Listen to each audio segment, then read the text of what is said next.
Did the IPO proceeded? The IPO... Yes or no? I think we should allow the focus of this inquiry, the NGCP, to fully explain. So can we allow the NGCP to finish? Because if we keep on interjecting, we don't have the whole defense of the NGCP. Mr. Chairman, so I'm asking that, Mr. Chairman, kasi so many times, I'm questioning the resource person. NGCP, did the IPO proceed? Your Honor, No, sagutin mo muna, Attorney Malyari. Did the IPO proceeded? may interlocutory, Your Honor. No. Tanong mo muna, yes or no lang, tapos saka mo explain. Did the IPO proceeded? The IPO... Yes or no? Sorry, Your Honor, I'm trying to make Yes a or complete no, then sentence. explain. The Tuloy IPO po ba- as contemplated under... Wait. Hindi tayo magkakaintindihan hanggang hindi mo muna sinasagot ang aking katanungan. Did the IPO proceeded? Yes or no? As contemplated in the order, hindi po. And if I may explain. Hindi. answer. Hindi sa order. Ang tinatanong ko kasi, in-orderan kayo, di ba? Na proceed with the IPO. Kasi nga, nag-ano kayo eh, nag-witness kayo eh. Ang sabi ni Eduardo Francisco, yung inyong expert, nagpo-proceed na po kami sa IPO, nasa initial stage na po kami, and we will be earning or we will have investor like $1 billion coming from the different investor. So ngayon, nandito po report eh, nabasa ko lahat eh. At ang sinasabi nyo, nasa stage na kayo ng IPO. Ang tinatanong ko, nag-proceed ba kayo sa IPO? Sabi mo, no. Di ba? Then now, explain. Your Honor, ituloy ko lang po yung chronology. After the ERC order dated 10 March 2021, NGCP now filed a motion for clarification to allow... Wait. Darating tayo sa motion for clarification. Ang tinatanong ko lang muna, explain mo muna yung... kasi hindi kayo nag-proceed sa IPO. Sabi mo, no, you did not proceed with the IPO. So why? Explain. Ito na nga po because we wanted to be clarified whether we can be allowed insofar as the alternative mode under Section 8 of RA 9511. Okay. So ang tanong po nila, Your Honor, is did the IPO proceeded as contemplated under ERC order dated 10 March 2021? Ang response po namin ay doon nga po sa interim na yon, nag-file po si NGCP ng motion for clarification to allow the alternative mode under Section 8 of 9511, which is, yun nga po yung... Wait, Attorney Malyari. Yes po. What is the motion for clarification all about? If there was a decision by the commission denying your petition, and then you filed a motion for reconsideration, and that was also denied, the motion for clarification should be on the decision of the denial, not on the alternative mode of the requirement that is being set by Section 8 of Republic Act 9511. Mr. Chairman, I think we should allow the focus of this inquiry, the NGCP, to fully explain. Because once there was the decision that they are going to have IPO, Section 8 provides an alternative remedy. That's the second proviso, which I read. Sir, Provided that the listing in the PSC of any company which directly or indirectly owns. So can we allow the NGCP to finish? Because if we keep on interjecting, we don't have the whole defense of the NGCP. Mr. Chairman, so I'm asking that, Mr. Chairman, kasi so many times, I'm questioning the resource person, and I'm satisfied already with the answer that she was manifesting. Okay na sa akin yun, Mr. Chairman, basta sumagot siya ng Okay. ng Mr. Chair, tinatanong the ko. Honorable Rufus, 1 minute this is the suspension. time of the Honorable Dan Fernandez. And we will now, I think, NGCP, I understand your sentiments, Honorable Rufus, but I think, we will also have to make sure that the answers are straight to the point, no? I think ang hinihingi ni Kong Dan ay yes or no, tapos magpaliwanag. Yan naman Mr. Chairman, ang hinihingi niya. Mr. Para Chair- mapabilis ho tayo. The Honorable Dan, can you please proceed? With all due respect Okay. with Congressman Rufus, I'm asking direct answer. I'm asking direct answer. And then I am letting her to explain. And then Yes. I don't know where the good gentleman is coming from na hindi ko inaalaw na magsalita yung ating pong resource person. As a matter of fact, sabi ko, sige, explain. Di ba? Okay, so this is still the time of the Honorable Dan Fernandez. So you have the floor, the Honorable Dan. Proceed. Okay, so nung March 10, nagkaroon ng final decision na denied na po yung inyo pong petition, prayer for the extension. On August 11, 2021, may order that was issued by then Chairperson of ERC, Agnes de Banadera, saying that the Commission's order on March 10, 2021, ito, you listen, ha? Ang sabi ni Commissioner Agnes de Banadera, okay? The Commission's order dated March 10, 2021 should not be taken as allowing or prohibiting any mode of ownership dispersal allowed under the law to be undertaken by NGCP as this was not an issue in the entire proceedings. In other words, hindi po siya issue to tackle about this dispersal ownership doon sa petition that you filed on November 18, 2018. So, nung mag-lapse na yung period nung January 14, 2019, at your motion for reconsideration was denied, and you were ordered to proceed with the IPO, and then you did not proceed with the IPO, then, Mr. Chairman, I believe that there was a violation of Section 8. Now, nung May 26, 2022, eto na po yung sinasabi po ninyo that another order was issued, this time, by all the members of the Commission, with one dissent, si Commissioner Maceda, declaring that NGCP has complied with the dispersal of ownership provided under Section 8 of Republic Act number 9511 based on SGP's indirect ownership of 40.20% of the outstanding capital stock of the NGCP. Now, may I know from the member of the majority who have decided, who reached this conclusion, dun sa March 2021 order, sinabi nyo, they have explicitly directed NGCP to complete its compliance with the initial public offering requirements until the successful listing thereof. Now, you have decided, dito po sa May 26, 2022, pwede po bang malaman anong naging reason ng ating pong tatlong commissioner? Wait, Mr. Chairman, I still have the floor. No, I have an interjection because the best evidence of what was the reason of their majority decision is the document and the decision itself. We cannot be again asking them on this particular forum. Mr. Chairman, The best way is to find out, to have it read by the Secretary with that decision. Mr. Chairman, Because that is already the best evidence rule, Mr. Chairman. all right. Yes. Okay, ask Commissioner, sino ba bang hindi nakakasagot? Lumbatan. So, what is your reason for this? Kasi nagdesisyon na kayo nung ano na, okay, March 10, 2021, IPO na tayo. Proceed na kayo. And then suddenly, nung May 26, 2022, sinasabi nyo na, hindi na, compliant na kayo. Meron na kayong pwede na kayo sa share swap. While sinabi nyo doon sa mga investigation nyo and hearings that were conducted by the NGCP, by the ERC, that share swap was already abandoned.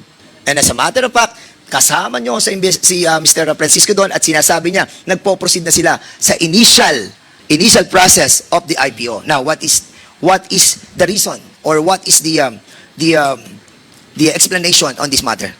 Thank you, Your Honor. Chair, if I may be recognized to respond to the Yes, go ahead. to the question. Ay, boss. Thank you, Mr. Chair. Lumbatan, right? That is correct, Please. Mr. You Chair. are recognized. Thank you very much. We have specified in our 10 March 2021 order, we have specified IPO because it was NGCP who elected to pursue the first mode of compliance, which is the public listing or the IPO. So, pinanghawakan ho namin yung sinasabi nila na mag-IPO kami. And thereafter, they were asking for extension to conduct or to comply with the IPO. Ngayon, ang sinasabi ho namin, hindi. Ngayon na kagad, gawin na ninyo. Now, we have arrived at the 26 May 2022 decision because prior to that, they have filed a motion for clarification asking the Commission, if we have elected earlier IPO, are we now prohibited again to choose the alternative, which is the public listing of a company having at least 30% control of the company. The majority decision of the commission, composed of myself, Commissioner Fuentes, and Commissioner Digal, including the former chair, Agnes de Vanadero, was that by earlier electing to pursue IPO, you did not necessarily abandon the alternative mode of compliance. And so, ang sabi ho namin, o sige, dahil nga ito ang sinasabi sa franchise law ninyo, you may utilize the alternative mode. So, in 26 May 2022. Pero Commissioner Lumbatan, if Opo. I may, no, I got your point. Will you agree with me that the petition that was filed 2 months prior to the statutory deadline noong January 14, 2019, deadline na eh. Ang petition nila is for the extension of the period of listing of the shares of stock of NGCP. Opo. Wala silang sinabing share swap. Wala po. Correct.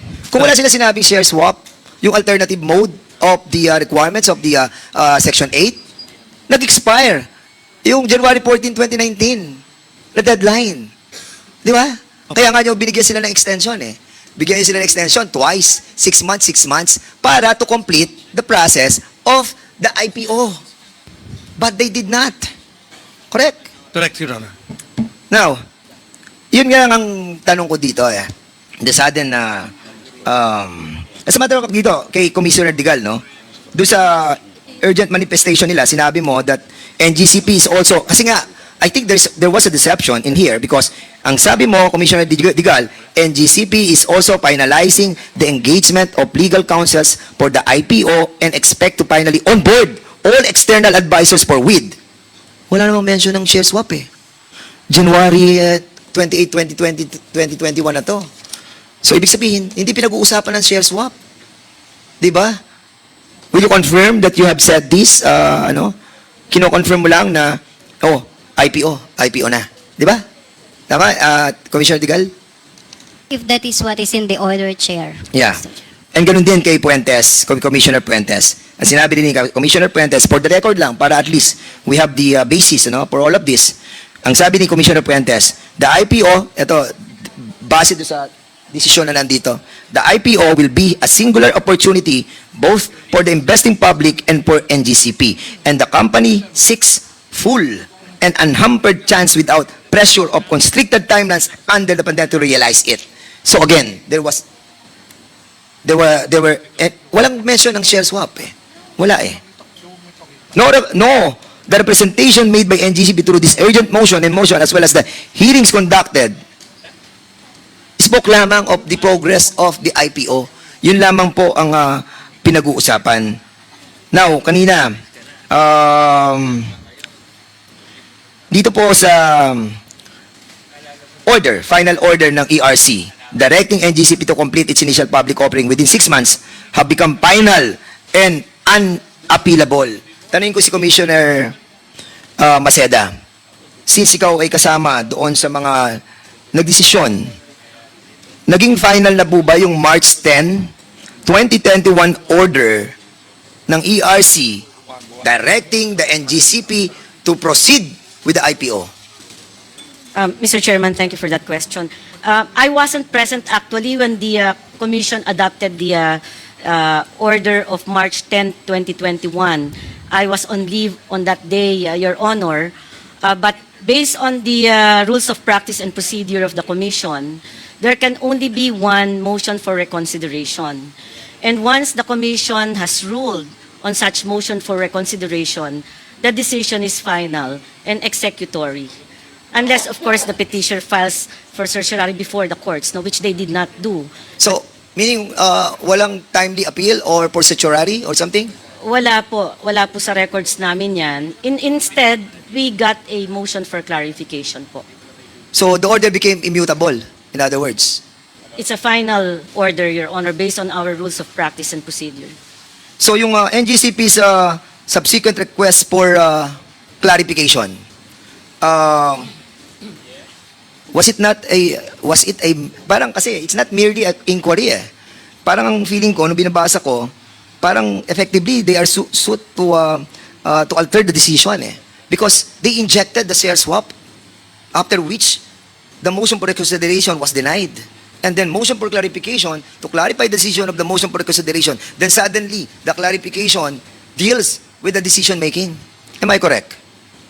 I issued a dissenting opinion, Your Honor, so my answer will be very biased. I would tend to agree with that observation. Because once we issue a final order arising from a motion for reconsideration, and such order is very specific as to the directives, we cannot change what's in that order when we clarify questions, let's say from petitioners. But in this case, Your Honor, there was an order for a very specific mode of public offering, which is through initial public offering. Naka-indicate po dun sa order kasi yun. So, given that, if there was a motion for clarification, the Commission should clarify on the basis of that directive to initiate the IPO. Correct. And not to say you can undertake Alternative. any other form, alternative form of public And offering. that's the reason why I'm asking, kasi nga, that was the recourse that was done by the NGCP. The motion for clarification. The motion for clarification is to clarify the decision for the motion for reconsideration that was denied. But there was what do you call that? Parang amendment of the decision by inserting if they can have an alternative mode of the requirements of the section 8. But anyway,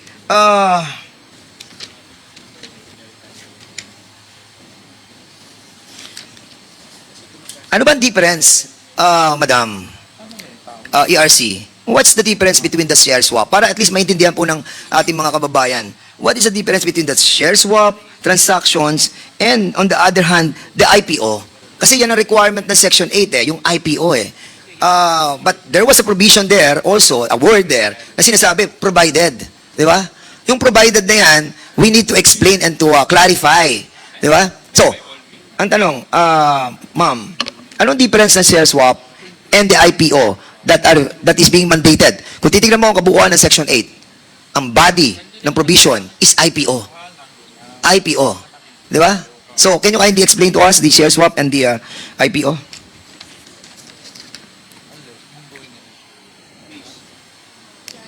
ERC, who would like to respond to the question of the Honorable Dan? Thank you, Your The Honor. Honorable Maceda.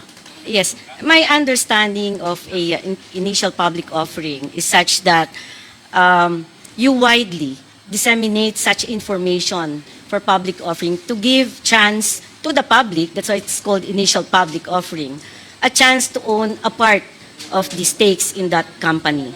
So there's wide dissemination. A share swap agreement is more of a transaction between private entities. So the question is, does that satisfy the public offering requirement in the Section 8 of RA 9511? I guess it's to a certain extent, the Securities and Exchange Commission, perhaps that can also help qualify that. But mainly, if you talk about what is the directive in the order, it's definitely initial public offering. That's the order of March 10, 2021. No mention of the share swap, as of course also my fellow commissioners also confirmed earlier on. So when this came in under the motion for clarification, for me as the dissenting commissioner, the number one question was, is that in compliance with the final order of the Commission of March 10, 2021? And for me, it is not in compliance with the final order of the Commission of March 10, 2021. Umani naman ito ng iba't ibang reaksyon mula sa ating mga netizens. Ayon kay Sainab Erica, pure bastos talaga ang congressman na ito. If they don't like the answer, they cut the resource person's responses. Pahayag naman ni Alejandro Reyes, dito mo makikita na pag hindi abogado ang nagtatanong wala talaga sa hulog. Tapos pag ang chairman ng committee hindi rin abogado na loko na. Yung nag-interject na abogado na para i-question yung proseso ng pagtatanong di pinapansin. Ito ang ating kongreso natin ngayon. At ito naman ang saloobin mula sa ating kababayan na si Gusion Amenado, yes or no tinatrap kanila sa gusto nilang mangyari. If yes, may banat sila, kung no may banat pa rin. Hindi yan makatarungan. Let attorney speak. Mga kababayan, feel free to comment below para maglabas ng saloobin sa balitang ito.